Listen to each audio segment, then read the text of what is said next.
Merhaba saygılı öğrenciler. Bugünkü dersimiz yeni konuğumuz sizler ile birlikte İsmail Bey Gaspiralı hakkında olur. İsmail Bey Gaspiralı hakkında ya da şu devrdeki jadidçiler, yazarlar, şairler hakkında birçok ilgili bilgiler var. Onlar katarında bizlerin başçımız Şevket Mirziyoyev'nin de fikirleri vardır.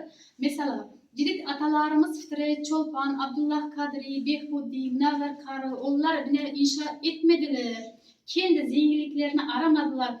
Tek tek büyük bir emlakli buldukları paralarla kütüphane kurdurdular. Bu Turan kütüphanesini de kendi bütçeleri de inşa ederek hem halkımıza hem de kimliğimiz göstermek adeta canlı bir heykel bırakmak diyebiliriz. Diyen geplerde çok aytılmış. İsmail Bey Gaspersky hakkındaki konumuzun planlaması şulardan ibaret. İsmail Gaspersky'nin hayat yolu hakkında kısaca konuşuyoruz. Rusya Müslümanlığı risalesi hakkında ya da tercüman gerekliliği ya Türkistan alimleri, Türkistan gezisi, Darurahat Müslümanları hakkındaki eserleri hakkında konuşuyoruz. Demek İsmail Bey Gaspersky Rusya'daki jadidçilik hareketinin rehberiydi. Türkistan'da 1900 yılın sonlarından itibaren göze çarpan yenileme hareketlerinin birçok yolu onu Adila ve Tercüman gazetesine bağlanır. Yani biz Gaspersky'nin namını Tercüman gazetesi bilen bağlayımız degan mazmunda. 1914 yılının 11 Eylül'ünde vefat ettiğinde oğlu Nariman Narimanov diyen yazar şöyle bir yazmış: millet İsmail Bey gibi kahramanlarını unutsa kendi hayatını mahvedecek. Bu abartılı bir söz değildir. Delil tarihtir. O yaşarken bile milletin babası ve rehberi unvanını almıştır dedi. Eğer biz halkımız idi İsmail Bey'deki farzandlarını unutsa dedi, onu tanımasa öz hayatını, geleceğini berbat kılmakçı degan ma'noda aytilgan. Hayat yoluga bakarak İsmail Bey 21 Mart 1851 yılda Karadeniz kıyısında Yalta Alupka yolunda Gaspra koyuna çok uzak olmayan Acikoy'da doğdu. Babası Mustafa Bey, Kafkasya ve Krim'in genel gubernatörü. Varanov'un tercümanı olarak çalışıyordu. Sadık hizmetleri nedeniyle Paraçik unvanına da verildi ve Soyle unvanı yükseltildi. Demek sağlık hizmetleri için Dvaryan mertebesiye ko'tarilgan bo'ladi. Krim Savaşı başlayınca aileleri Bahçesaray'da taşındı. Genç İsmail'in terbiyesinde annesi Fatima Hanım ve yengesi Habiba'nın hizmetleri büyük oldu. 1868 yılında liseyini bitirip Bahçesaray'da döndü. Alanın değiştirildiği Simferopol'daki erkekler liseyinde okudu. Rusça sertifikasını alıp Zencirli medresesinde Rusça ders öğretmen sıfatında ders vermeye çalıştı. 10 yaşına girdiğinde babası başkalarının itirazlarına bakmak rağmen onu Akmescit Simferopol'daki Gubernial Gimnazyası'na götürdü. Yani başka itirazga qaramasdan onu erkekler gimnaziyasiga o'qishga yuboradi. Çünkü otasi İsmail Bey Gaspersky'nin harbiy bo'lishini xohlar edi. Rusya Müslümanlığı ilmi risalesi hakkında konuşuruz.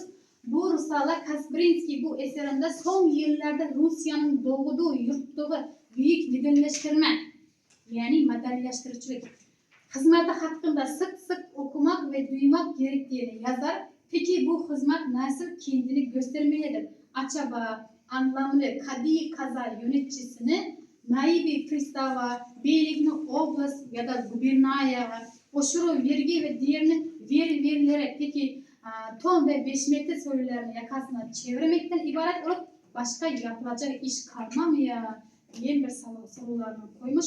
Gaspersky Rusya'nın doğduğu, yürüttüğü modelleştirme rolüne eriştirir bir gözle bakar ve soruya olumsuz yanıt verir. Tam tersine kastli olarak ilim ve irfandan uzak tutulmalarında Müslümanların dinini ve yaşam tarzını bozmakta suçlar. Yani ataylak Rusya Müslüman halklarına ilim marifettan, bilim verişten uzak tuttu degan mazmunda aytilgan.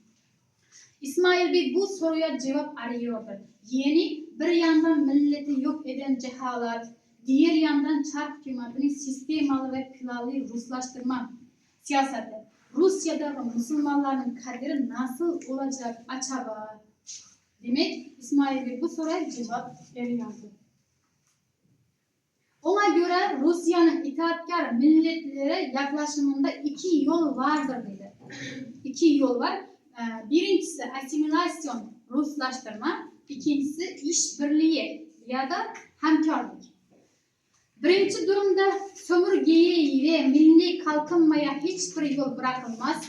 Tamamen Ruslaştırıldıktan sonra temsilcileri ülke yönetim işlerine dahil edilir. İkinci durumda ise milli kalkınmasına imkan tanınır, uygun düzeye geldikten sonra hükümet işlerine dahil olur.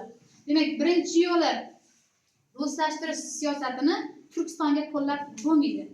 Çünkü Türkistan'ın umuman yok qilib bo'lmaydigan darajada nimasi bor, boyligi bor deyapti. Ma'naviy boyligi. Uni birdan ularning qalbidan sug'urib tashlab bo'lmaydi. Bizga ma'qul, Rossiyaga ma'qul ikkinchi yo'l edi, hamkorlik dedi. Ya'ni Turkiston bilan kelishilgan holda uni bosib olish yo'li deyapti. Rusya kendi sömürgelerine karşı her iki yolda kullanıyordu. Mesela Polonya ya da Polşa. Birinci yolu Finlandiya'da, ikinci yolu uyguluyordu. Peki Türk halklarına karşı hangi yolu izliyordu? Rusya birinci yolu tercih ediyordu. Ancak bu zor ve yerimsizdir. Çünkü Türk halklarının eski tarihi ve köklü bir kültürü vardır. Bunu kalplerden çıkarmak son derece güçtür. En uygun olan yol bu ikinci yoldur diye oylamış. Bunun o kadar zorluğu da yoktur.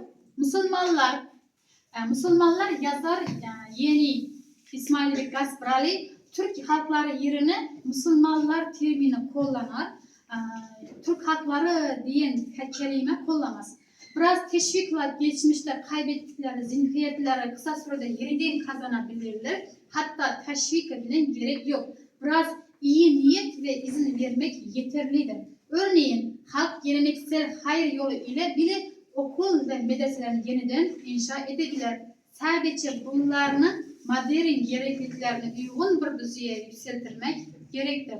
Öncelikle bilimlere ağırlık verimlilidir. 10-15-100 yıl Türkistan'ın ensiklopedik bilgilerini bu medreseler yetiştirmedi mi? Eski doğunun üniversiteleri medreseler değil miydi degan bir qarashlarda İsmail Gasprali o'sha davrda bizlarga endi universitetlar kerak degan g'oyani ilgari suradi. Birinchi bo'lib o'sha davrdan keyin demak birinchi universitetlar paydo bo'ladi bizlarda. Avrupa universitetlari İspanya'dagi Endülüs medreselerinden örnek alarak kurulmadı mı? Ya da bu konuda yalnızca bir şart vardır. O da şudur. Rusya Müslümanları milli eğitimi kendi milli araçlarıyla kurmak zorundadır. Özellikle ilk öğretim ve terbiye mutlaka kendi ana dillerinde olmasıdır. Bugünden itibaren ortak dil üzerinde çalışmaya başlamak, okullar içinde ders kitapları, eğitim kitapları ve sözlükler hazırlamak gerekir diye yazar Gasprali. Tercüman gazetesinin 1907 yılındaki 42. sayısında yayınlayan Arkadaşlarıma adlı mektubunda. Bunların hepsinin başı milli bilinç, özellikle milli eğitim olacaktır. Yani milli dil ve talim demektir. Tercüman gerekliliği yani İsmail Bey Gasprali tarafından çıkmış gazetenin namı Tercüman gazetesi. Tercüman Cumhuriyeti bir gazetedir, dili ortak bir ulusal dildir. Herkes uzun ömürlü, uzun hem yaşar. Çünkü o dil konusunda fikir birliğine gerekliğini anlamıştır. Bugünkü konularımız boyunca verilen bilgiler sizlerge şunlardan ibaret. Sorularınız olsa merhaba. Dikkatleriniz için teşekkür ederim.